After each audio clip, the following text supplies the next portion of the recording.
But that was our first experience after working for the denomination. We said, let's go experience volunteer work. You know, volunteer work is where the future of the church is. The 144,000 are all going to be volunteers. None of them are going to be employees. Who's going to support them? God. In Matthew 10, verses 5 to 10, we can get an idea of what our mission is. And I'm going to be focusing, like it was mentioned in the introduction, I am absolutely convinced that Jesus' coming is imminent. It's even at the doors. We are the last generation. It is my conviction that unless we die through an accident or an illness or something like that, all of us will be alive when Jesus comes.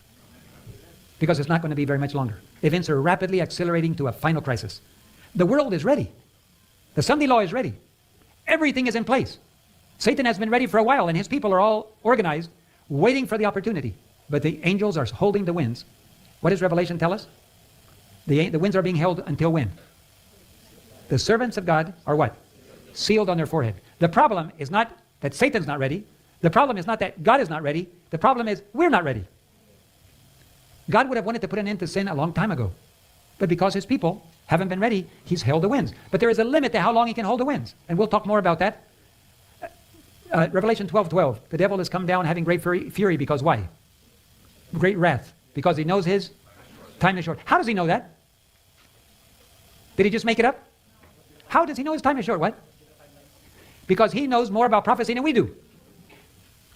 And we say, no, we can't possibly know. Well, how come the devil can know? Now, we're not talking about the day and the hour of Jesus' return. We're talking about how much time he has to do what he has to do. He knows something that we don't. He knows his time. He doesn't believe. He knows his time is short. That's why he's so angry.